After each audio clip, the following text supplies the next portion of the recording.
1절로 14절까지입니다. 사무엘하 16장 1절로 14절까지 한 절씩 교독으로 보겠습니다.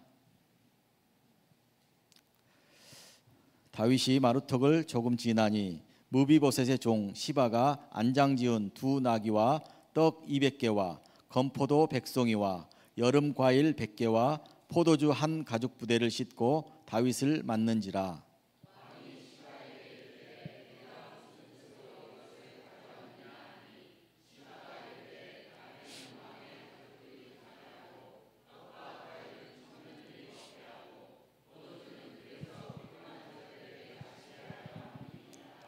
왕이 이르되 내 주인의 아들이 어디 있느냐 하니 시바가 왕께 아뢰되 예루살렘에 있는데 그가 말하기를 이스라엘 족속이 오늘 내 아버지의 나라를 내게 돌리리라 하나이다 하는지라.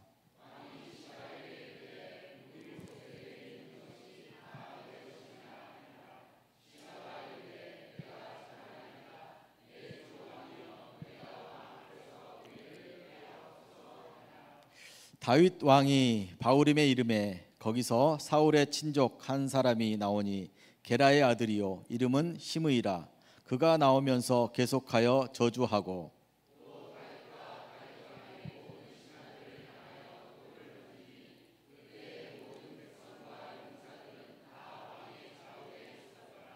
시므이가 저주하는 가운데 이와 같이 말하니라. 피를 흘린 자여 사악한 자여 가거라 가거라.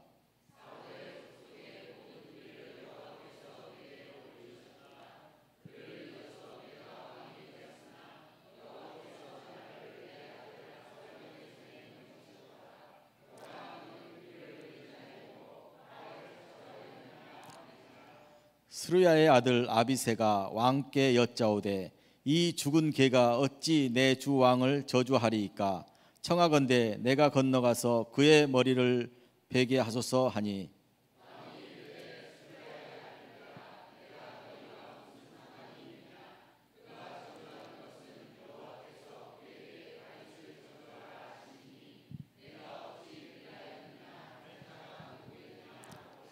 또 다윗이 아비새와 모든 신하들에게 이르되 내 몸에서 난 아들도 내 생명을 해하려 하거든. 하물며 이 베냐민 사람이랴. 여호와께서 그에게 명령하신 것이니 그가 저주하게 버려두라.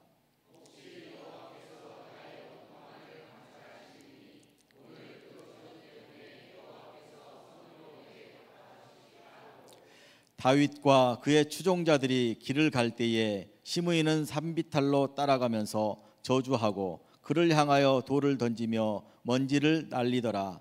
왕과 그와 함께 있는 백성들이 다 피곤하여 한 곳에 이르러 거기서 쉬니라. 아멘. 이 시간 우리 박은 목사님 나오셔서 이 나라의 진정한 왕, 피 흘리신 왕이란 제목의 말씀 전하실 때 은혜의 시간 되시기 바랍니다.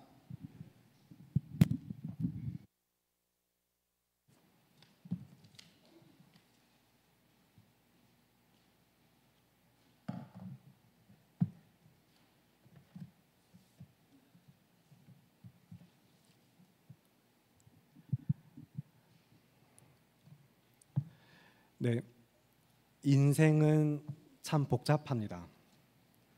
한 사람 그 인격을 논할 때도 너무 복잡한 측면들이 많이 있는데 한 사람의 삶을 놓고 이야기하자면 더 복잡할 것입니다.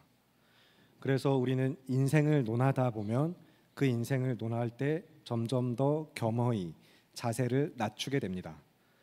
삶이 결코 뜻대로 되지 않기 때문입니다. 누구의 인생을 어떻게 정의했다가도 전혀 다른 측면을 보게 될 때가 있고 언제나 예상대로 흘러가지는 않습니다. 내가 안다고 생각했던 것이 그리고 신뢰했던 것이 나를 배신하고 또 나의 삶에 어려움을 가져오기도 합니다. 혹은 그 반대의 경우도 있습니다. 나를 힘들게 하고 어렵게 했던 것들이 나를 다시 살리는 자양분이 되는 경우도 있죠. 그런 인생을 간단하게 한마디로 요약하면 내일 일은 난 몰라요 라고 할 수 있을 것입니다. 정말로 내일 일은 알 수 없습니다. 우리는 오늘 광야에 들어가는 인생길 가운데 다윗이 마주하는 두 번의 만남을 살펴볼 것입니다. 각각의 만남이 너무나도 극명하게 서로 차이가 나는 만남입니다. 그래서 겉으로 보여지는 이 모습만큼은 너무 상반되는 만남의 이야기지만 그 만남 가운데서 우리가 다시 마주하고 묵상하며 찾고 구할 질문은 동일하게 하나로 모아집니다. 이제 한 인생, 무려 왕이지만 그의 삶에서 그가 마주하는 고난들을 보면서 왕이란 어떤 존재인가를 생각해 보게 되고, 그 질문은 이제 더 나아가서 이스라엘이라는 이 나라의 진정한 왕은 누구인가까지 묻고 답하게 됩니다.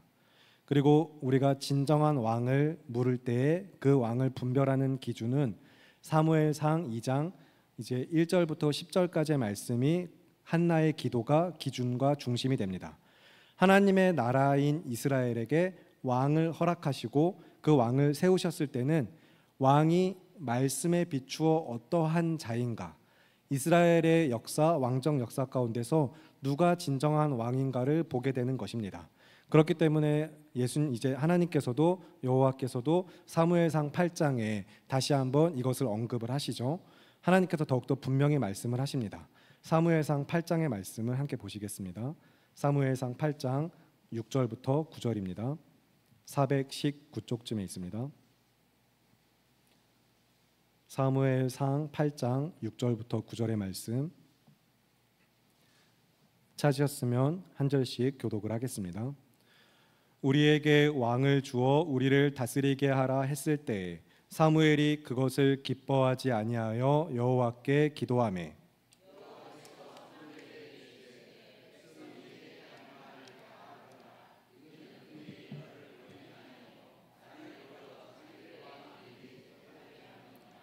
내가 그들을 애굽에서 인도하여 낸 날부터 오늘까지 그들이 모든 행사로 나를 버리고 다른 신들을 섬긴 같이 내게도 그러하는도다.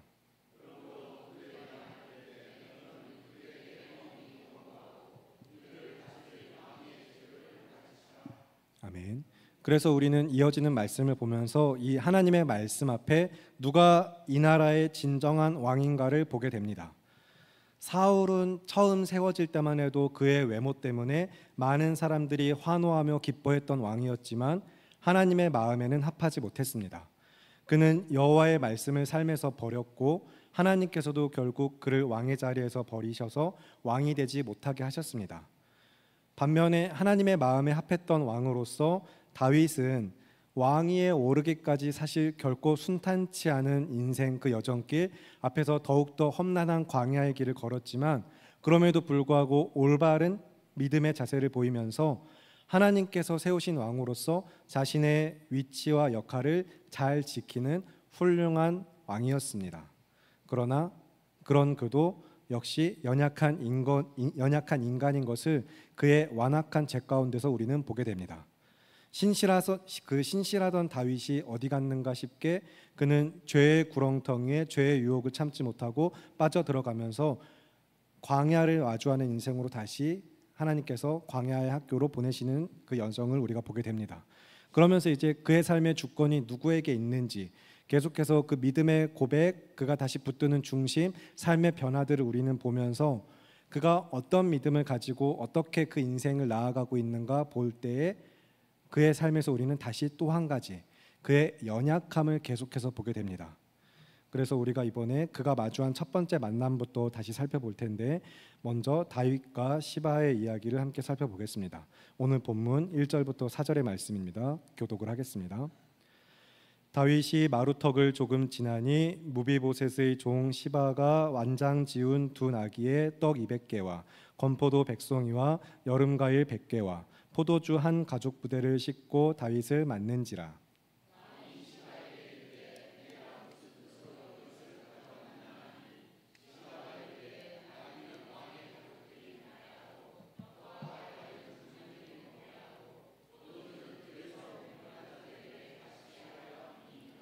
왕이 이르되 내 주인의 아들이 어디 있느냐 하니 시바가 왕께 이르되 예루살렘에 있는데 그가 말하기를 이스라엘 족속이 오늘 내 아버지의 나라를 내게 돌리리이다 하나이다 하는지라.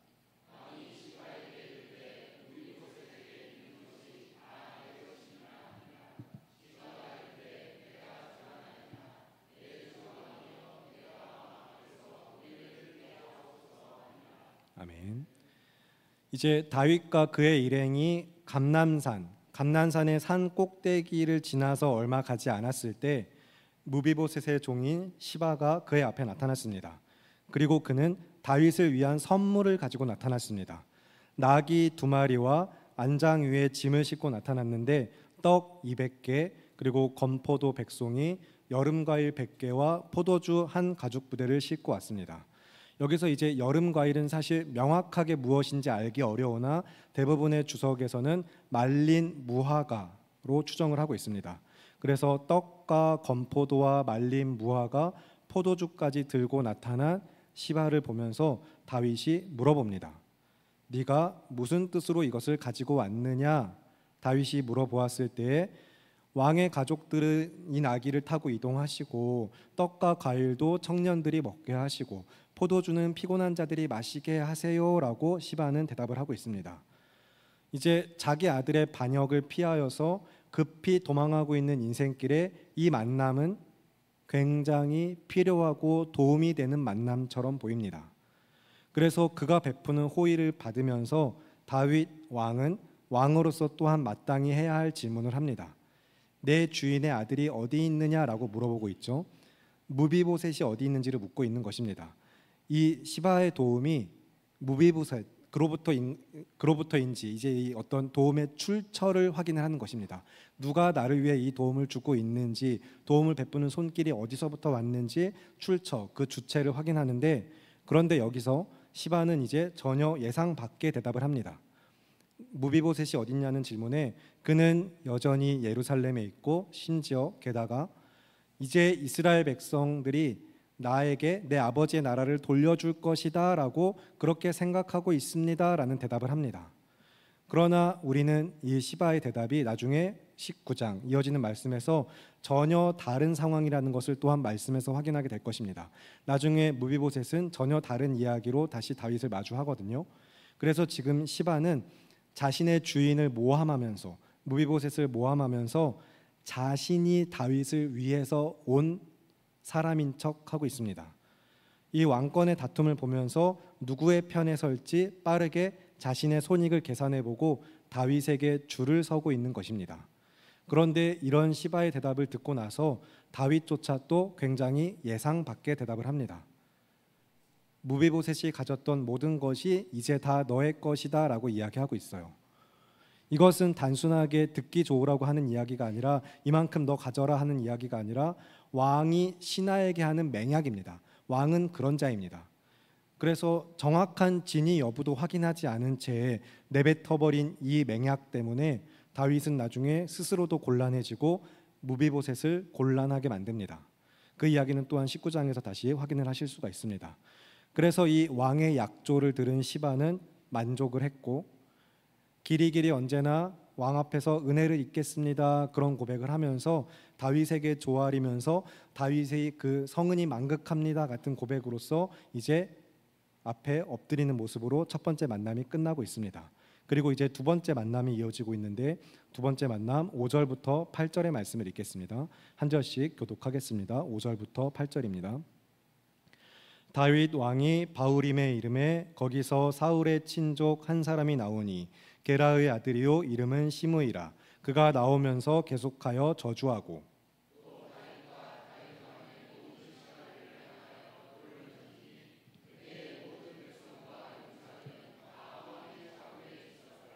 시므이가 저주하는 가운데 이와 같이 말하니라. 피를 흘린 자여 사악한 자여 가거라 가거라.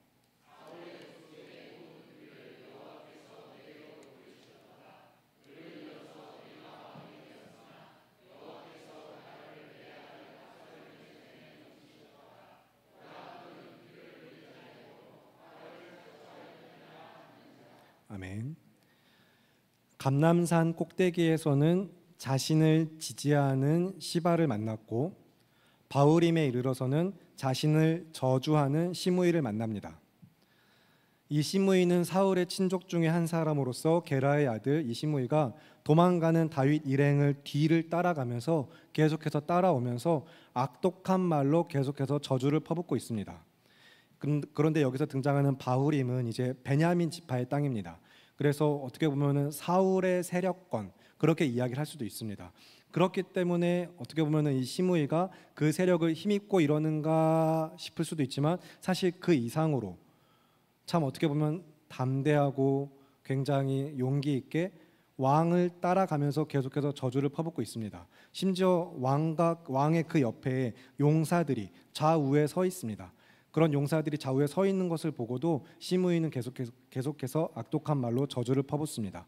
피를 흘린 자야, 이 사악한 자야, 살인자야 이러면서 가거라 가거라 저주를 하는데, 여기서 이 사악한 자라는 말씀의 원문은 불한당, 불량배에 가까운 의미입니다.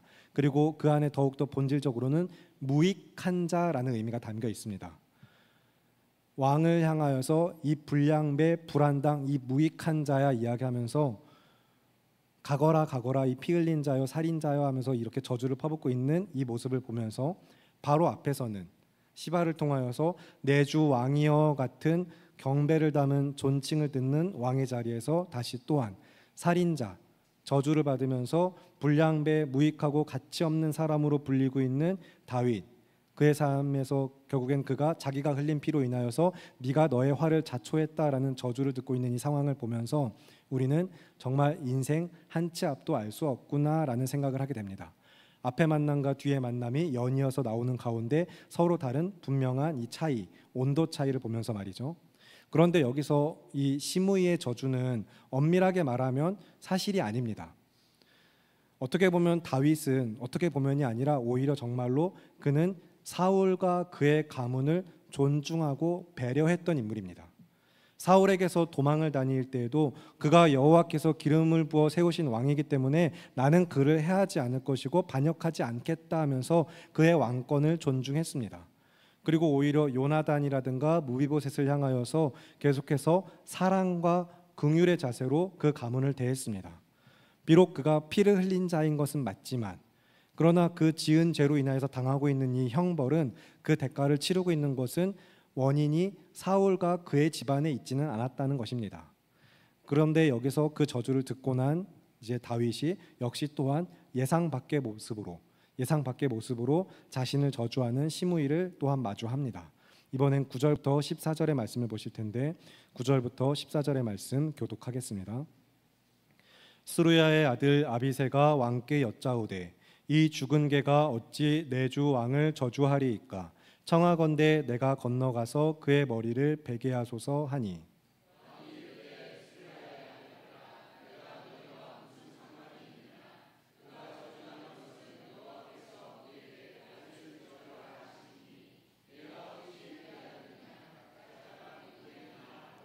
또 다윗이 아비새와 모든 신하들에게 이르되 내 몸에서 난 아들도 내 생명을 해하려 하거든 하물며 이 베냐민 사람이랴. 여호와께서 그에게 명령하신 것이니 그가 저주하게 버려두라.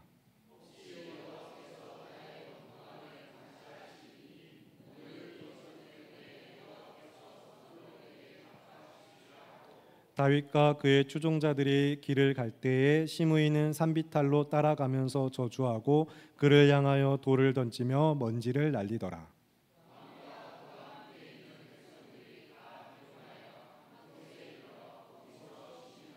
아멘. 이제 시므이의 저주를 듣고 있을 때에 다윗의 충성된 신하 아비새가 이제 어찌 저 죽은 개가라고 욕하면서 내 주 왕을 저주하고 있습니까? 그를 그냥 내버려 두시겠습니까? 하면서 제가 지금 당장 달려가서 그 목을 베어버리겠습니다 하면서 본인이 더 격분하고 왕에게 이야기합니다.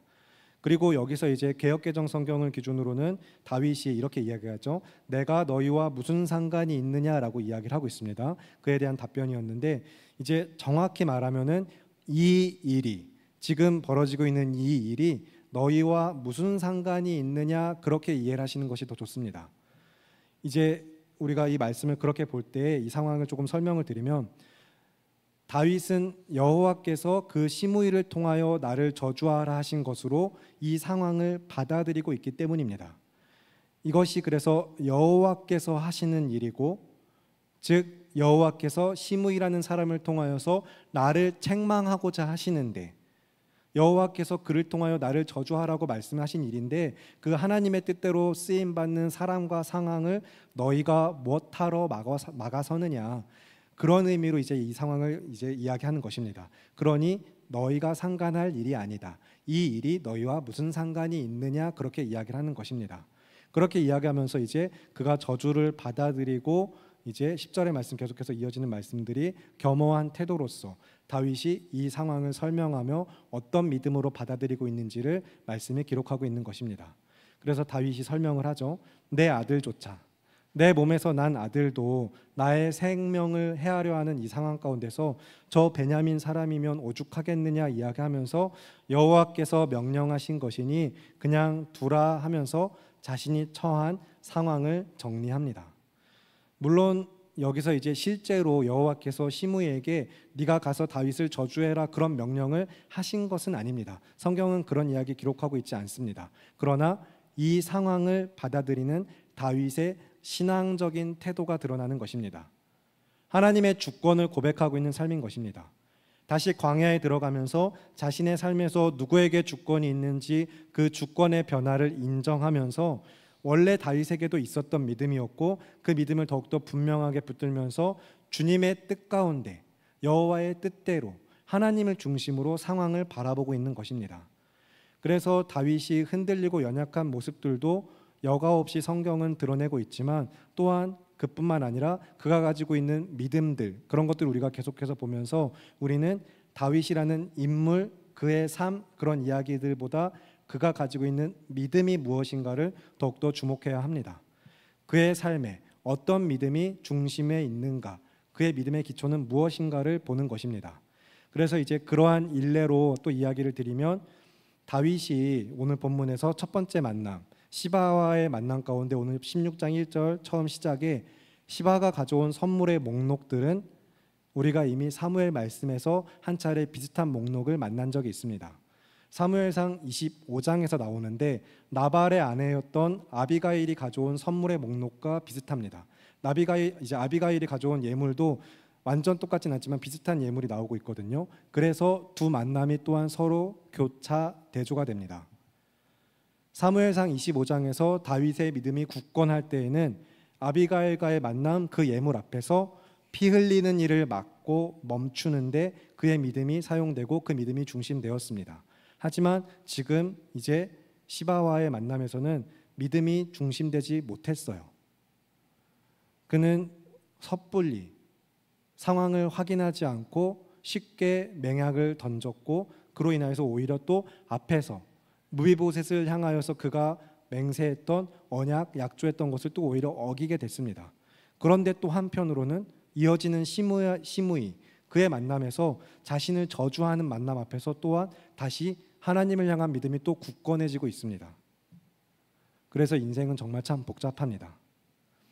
아들의 반역을 피해 도망가는 그 인생길에 사실 충분히 화가 나고 억울한 상황임에도 불구하고 계속해서 자신을 따라오고 저주하는 그 돌과 흙을 던지는 그 시므이 앞에서 오히려 그는 다시 이성이나 감정에 치우치지 않고 신앙이 중심되어서 믿음을 붙들었습니다. 이 모든 일은 여호와께서 하시는 일이다라고 자신의 믿음을 고백하면서 가야 할 길을 계속해서 믿음으로 걸어갔고 여호와께서도 나의 억울함을 알아주실 것이다. 그래서 오히려 내게 선으로 갚으실 분도 여호와 하나님이시다라고 그렇게 하나님을 향한 믿음으로 그는 계속해서 그의 길을 걸어갔습니다. 물론 그러나 그 길이 결코 또한 그 믿음으로 갔다고 해서 결코 편한 길은 아니었습니다. 우리가 13, 14절의 말씀에서 확인하는 것처럼 그 길을 걷던 그 다윗과 함께 모든 도망하던 그 인생길 같이 여정에 있던 자들 모두는 피곤했고 그래서 어느 한 곳에 이르러 쉽니다. 계속해서 사실 도망하는 것 자체도 피곤한 일이죠. 그 도망길에 있는 것 자체도 피곤한데 자신을 저주하는 그 말을 계속해서 들으면서 도망하는 인생길 당연히 피곤하고 힘들었을 것입니다. 그래서 이제 어느 한 곳에 이르러서 쉬게 되는데 이곳은 이제 요단 근처입니다. 그러나 성경은 말씀은 그 장소를 명확히 이야기하지 않습니다. 그래야 하는 이유가 있는데 나중에 압살롬의 계략을 무너뜨리는 데 있어서 그 시작점이 또 여기서부터 출발되기 때문입니다. 그래서 다시 한번 우리는 정말로 내일 일을 알 수가 없습니다. 다윗이 자기 아들의 반역으로 인하여서 도망하여 광야에 들어가는 삶이 될 줄은, 그가 힘들게 왕이 됐을 때 우리는 이제 그가 탄탄대로를 걸을 거라고 생각했지만 그가 죄로 인하여 넘어지는 모습도 보고 아들의 반역 가운데 도망하는 인생길도 보면서, 그러나 그 도망하는 인생길에 누군가에겐 도움을 받고 누군가에겐 저주를 받는 모습을 보면서 이런 다윗의 인생길이 이렇게 펼쳐질 것이라고 그 누가 알았으며 다윗 자신도 몰랐을 것입니다. 그래서 자기를 따라서 이제 함께 도망가는 백성들과 함께 도망길 가운데 피곤하여서 어느 한 곳에 이르러 쉰 이 이야기, 여기서 마치는 것 같은 이야기가 나중엔 또한 거기서부터 다시 왕의 자리로 귀환하는 발판이 될 것은 또한 아무도 몰랐을 것입니다. 그냥 피곤하여서 어느 한 곳에 이르러 쉬었구나 하고 끝나는 것 같은 말씀이 나중엔 거기서부터 압살롬의 계략을 무너뜨리고 왕의 자리로 귀환하는 이야기가 되고 있는데, 그렇게 오늘 지금 이 순간을 살아가는 성도의 인생들도, 우리 모두의 삶도 마찬가지입니다. 정말 한치 앞도 모르는 인생길 가운데 우리는 또한 삶에서 생각지도 못한 수많은 만남들을 마주합니다.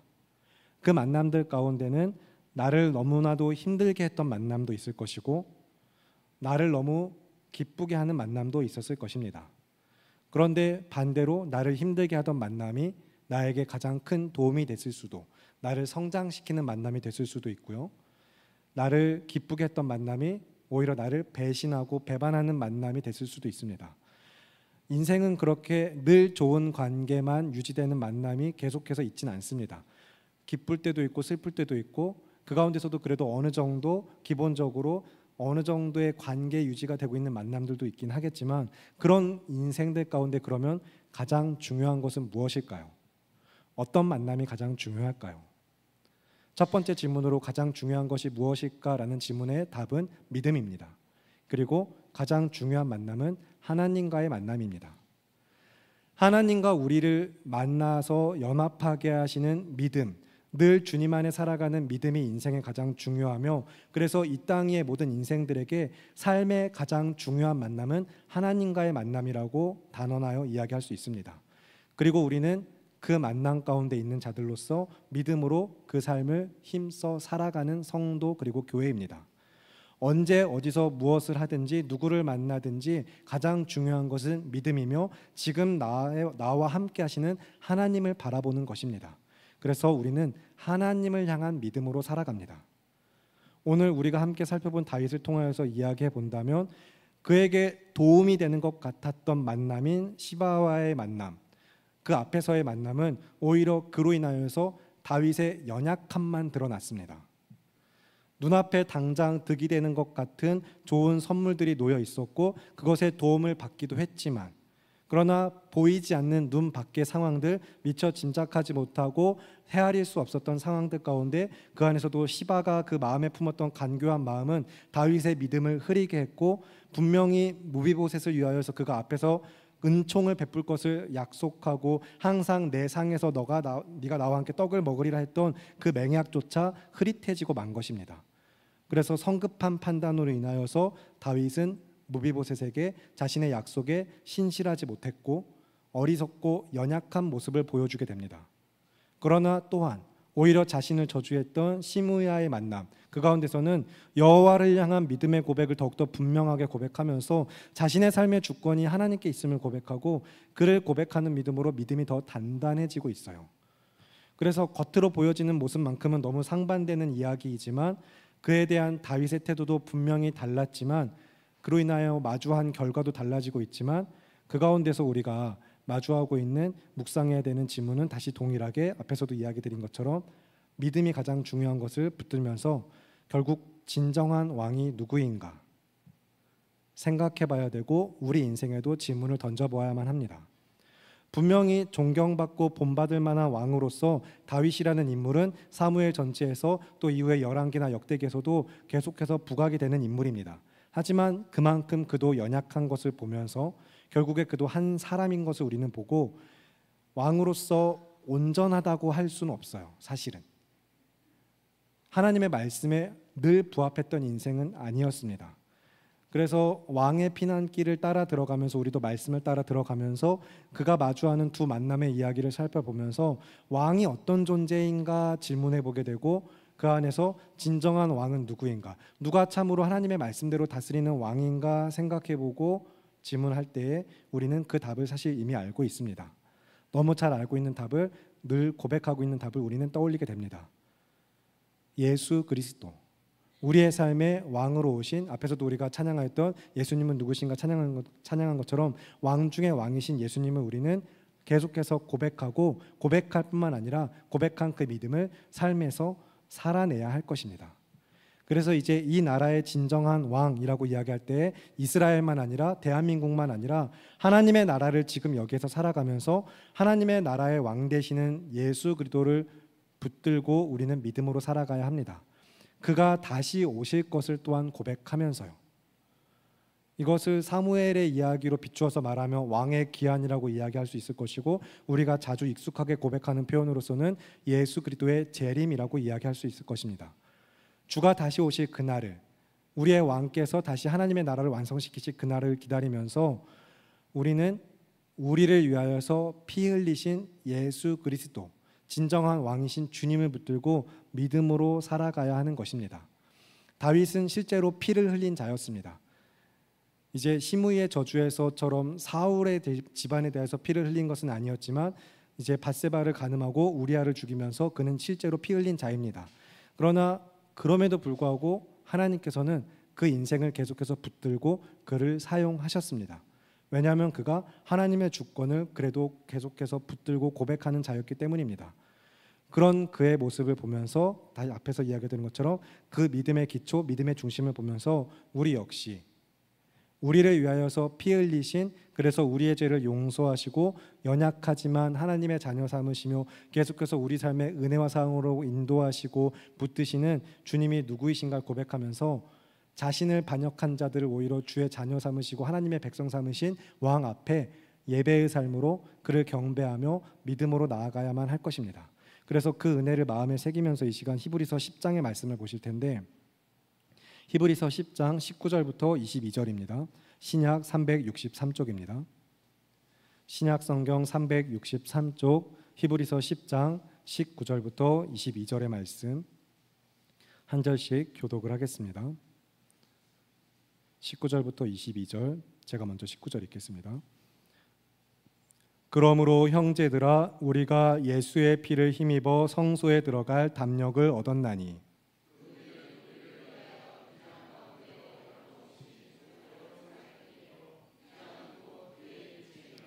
또 하나님의 집 다스리는 큰 제사장이 계심에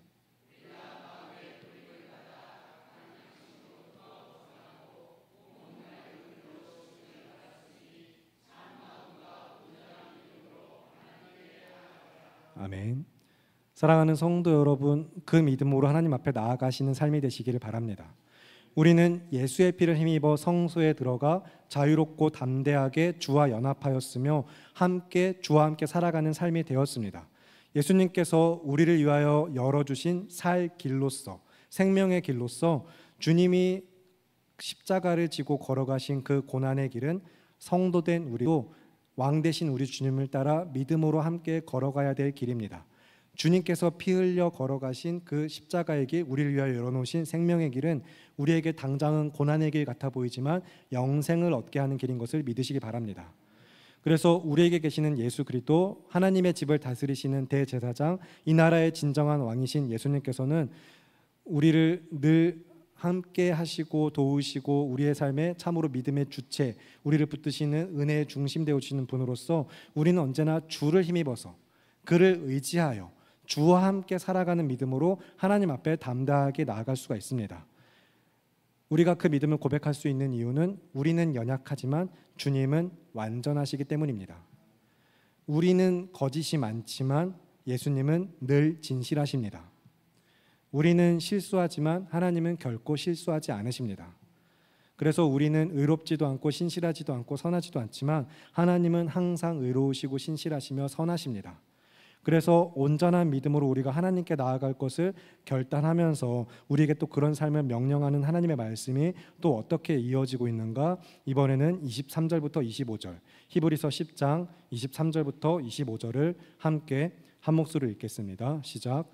또 약속하신 이는 미쁘시니 우리가 믿는 도리의 소망을 움직이지 말며 굳게 잡고 서로 돌아보아 사랑과 선행을 격려하며 모이기를 패하는 어떤 사람들의 습관과 같이 하지 말고 오직 권하여 그날이 가까움을 볼수록 더욱 그리하자.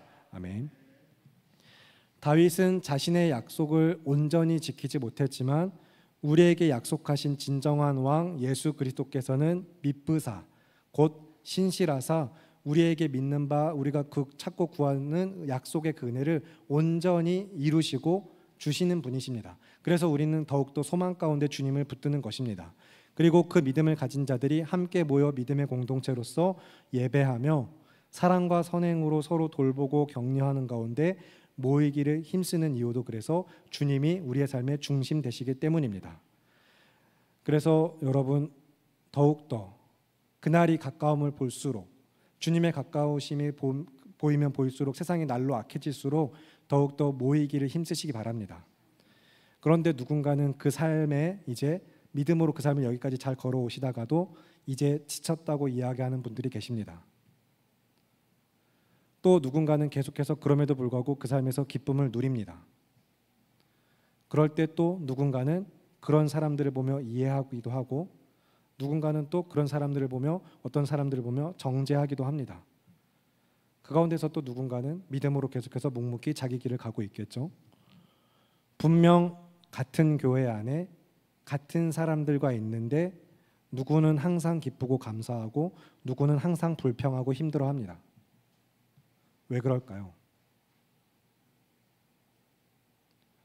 분명히 같은 교회 안에 같은 사람들과 같은 상황 가운데 같은 예배를 드리고 있는데 누구는 은혜라고 고백하고 누구는 불평하고 원망하고 있다면 여기서 우리는 그래서 스스로에게 나의 인생의 가장 중요한 만남을 내가 믿음으로 힘써 지키고 있는가 돌아보아야 할 것입니다.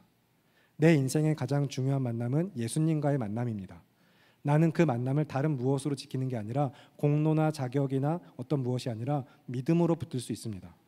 앞에서 그래서 우리가 히브리서 말씀 읽었던 말씀을 되새기면서 나는 예수의 피를 힘입어서 믿음으로 주와 함께 살아가고 있는가를 돌아보면서 점검하면서 말씀을 붙들기 원합니다. 같은 사람들과 같은 상황들 그리고 같은 예배를 드리면서 서로 안에 서로가 서로에게 그리고 내가 같은 하나님을 믿는 믿음으로 하나 되고 있는가, 부르심의 한 소망 안에 우리가 한 믿음으로 함께 예배하는 믿음의 공동체인가를 우리가 돌아보면서 다른 누구를 이야기하기 전에 내가 먼저 지금 여기에서 하나님의 나라를 살아가는 자로서 그 하나님과의 만남이 올바르게 온전하게 이루어지고 있는가를 점검해야 하는 것입니다. 우리는 그래서 믿음으로 말씀을 삶에서 점검하고 돌아보면서 다시 오실 왕의 기한 그리스도의 재림을 기다리면서 내가 영생을 소유한 자로서 늘 부활을 살아내는 믿음으로써 또 다시 주님을 붙들고 주와 함께 살아가는 믿음으로 일어서는 것입니다. 그래서 나를 위하여 피 흘리신 나의 왕 예수 그리스도를 믿는 믿음으로 살아가는 우리가 그 믿음의 삶을 권면하는 말씀으로서 함께 마음에 새기기 위한 말씀, 이번에는 히브리서 10장 32절부터 39절의 말씀을 보겠습니다. 그 믿음의 삶을 우리에게 권면하면서 성경이 무엇이라고 이야기하는가, 히브리서 10장 32절부터 39절 교독을 하시고 마지막 합독하겠습니다. 전날에 너희가 빛을 받은 후에 고난의 큰 싸움을 견디어낸 것을 생각하라.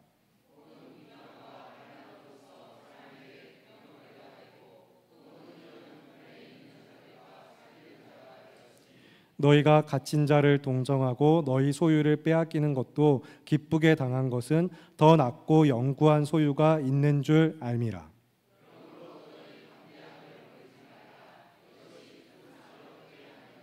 너희에게 인내가 필요함은 너희가 하나님의 뜻을 행한 후에 약속하신 것을 받기 위함이라.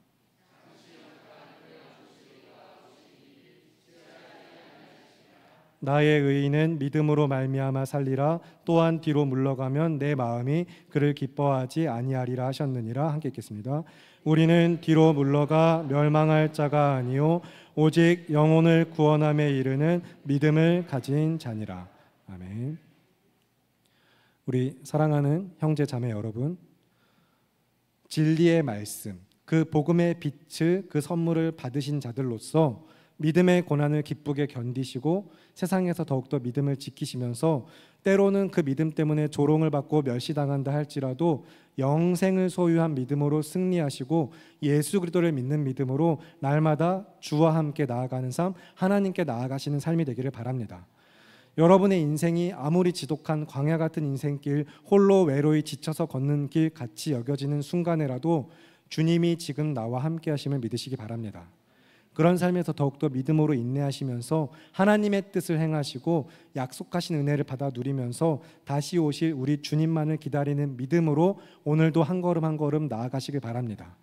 뒤로 물러서지 마시고 믿음으로 전진하여 하나님께 나아가는 삶이 되셔야 합니다.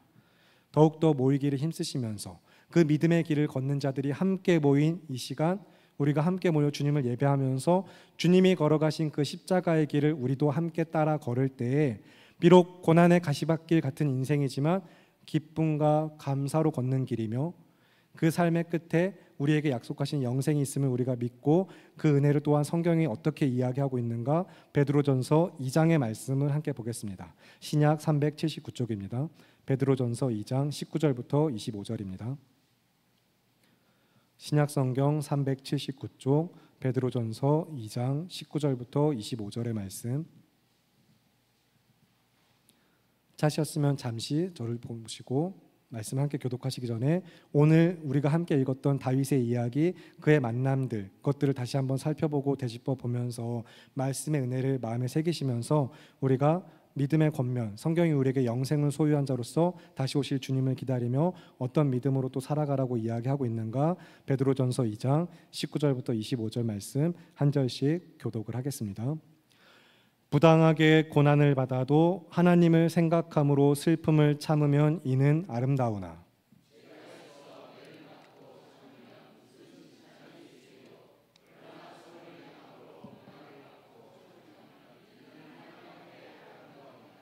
이를 위하여 너희가 부르심을 받았으니 그리스도도 너희를 위하여 고난을 받으사 너희에게 본을 끼쳐 그 자취를 따라오게 하려 하셨느니라.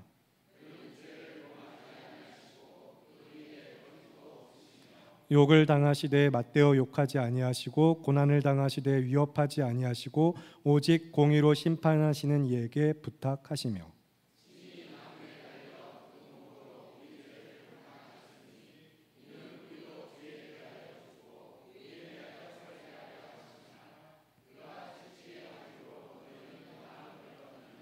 너희가 전에는 양과 같이 길을 잃었더니 이제는 너희의 영혼의 목자와 감독 되신 이에게 돌아왔느니라. 아멘. 우리 사랑하는 형제 자매 여러분, 우리의 구원자는 다윗이 아닙니다. 우리를 구원하신 분은 우리를 위하여 십자가에 죽으시고 다시 살아나신 예수 그리스도, 우리를 위하여 피 흘리신 참된 왕이신 주님만이 우리의 구주가 되십니다. 주님과 같은 분은 없습니다. 그 예수 그리스도를 믿는 믿음으로 우리도 다윗과 같은 한 사람의 예배자로서 그의 삶의 믿음의 예배의 모습을 본받으면서 그러나 더욱더 우리에게 믿음의 본을 끼치신 주님만을 따르고 그를 믿는 믿음 안에서 우리는 주의 신실하심을 의지하여 살아가는 하나님의 나라의 백성인 것입니다. 그래서 때로 우리가 주님의 자녀로서 삶에서 믿음을 지키다가 부당하게 고난을 받는다 할지라도 하나님을 생각하며 우리는 그 슬픔을 참아야만 합니다. 죄가 있어 매를 맞는 것은 칭찬을 받지 못합니다. 그러나 선을 행함으로 구원을 누리며 그 은혜를 전하며 믿음으로 살아가는 삶 가운데 고통을 참고 하나님 앞에 살아가는 삶은 하나님께서 아름답게 여기시는 삶입니다. 이를 위하여 우리는 부르심을 받았습니다. 예수 그리스도께서도 우리를 위해 받으신 그 고난이 믿음의 본이 되어서 우리가 따를 주님의 발자취로서 우리에게 보이셨고 우리는 그래서 오늘도 그 믿음으로 하나님을 예배하는 성도와 교회입니다. 죄가 없으시고 거짓이 없으시며 오직 은혜와 사랑으로 우리의 죄를 담당하사 우리를 회복시키시고 다시 살리신 주님이 나의 구주가 되심을 믿기 때문입니다. 그 주님의 부르심 앞에 그의 믿음의 발자취를 따라 믿음으로 순종하여 나아가면서 우리가 여전히 길을 잃은 양과 같이 헤매이는 인생이 아니기를 바랍니다. 우리는 더 이상 그런 인생이 아닙니다. 우리의 영혼의 목자와 감독 되시는 주님 앞에 우리는 다시 삶의 방향과 중심을 찾게 된 자들입니다. 그래서 자꾸 하나님을 찾지 않으며 그에게서 멀어지는 가련하고 허망한 인생이 되지는 않으시길 바랍니다. 우리의 목자 되시는 주님의 음성 앞에 늘 믿음으로 반응하면서 주님을 따르는 양의 무리로서 주님에게 속한 자들로서 주님의 음성에 귀를 기울이시고 있는 모습 그대로 주님 앞에 나아가시면서 언제나 나에게 생명과 소망을 주시는 주님을 붙드시고 내 삶의 주인 되시는 진정한 왕이신 주님을 믿는 믿음으로 나아가시는 살아가시는 성도 여러분, 우리 모두가 되시기를 바라고 기도합니다. 그래서 언제나 나에게 부활과 생명 되시는 예수 그리스도를 믿는 믿음으로 승리하시며 이번 한 주 또 평생의 삶 주와 함께하는 삶이 되시기를 예수 그리스도의 이름으로 축복합니다. 이 시간 함께 합심하여서 기도하겠습니다. 오늘 들은 말씀과 주시는 마음을 붙들고 함께 통성으로 기도하실 때에 나를 위하여 피 흘리신 왕 우리 주 예수 그리스도 안에 거하는 삶을 위하여 함께 기도하겠습니다. 우리의 부활이시며 생명이신 예수 그리스도를 믿을 때 그 믿음의 주체가 되시는 예수님으로 말미암아 우리는 구원을 받습니다. 이 세상의 그 어떤 것도 그 누구도 우리에게 영원한 소망과 기쁨이 될 수는 없습니다. 우리의 구원이 될 수 없습니다. 오직 주님만이 우리의 구원이 되십니다.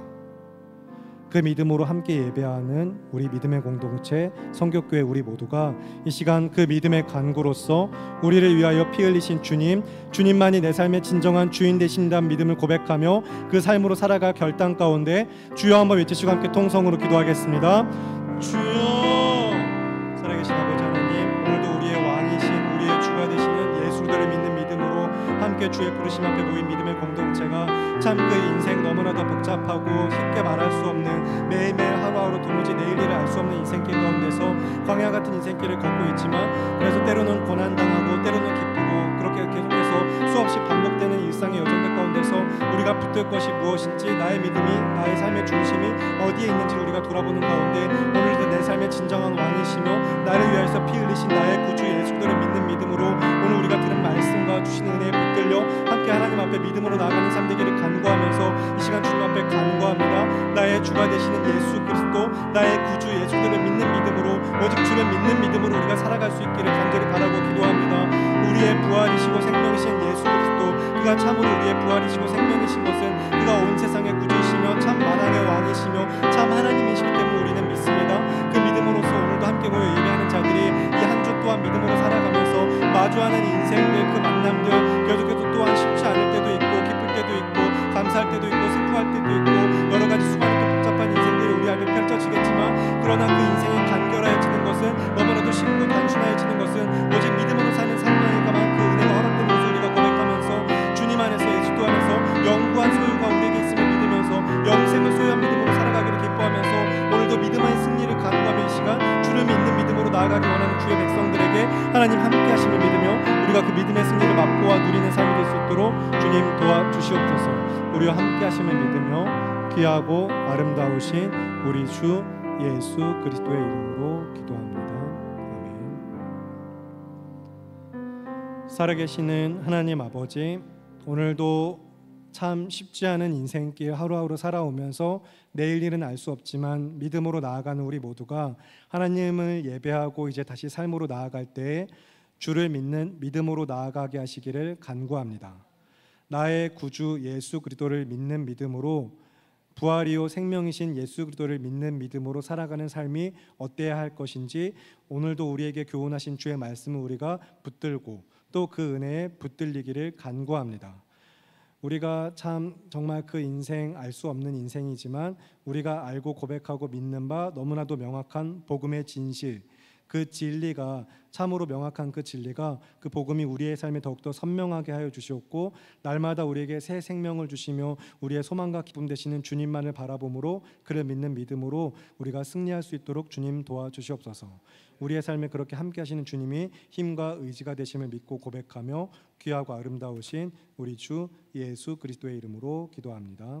아멘.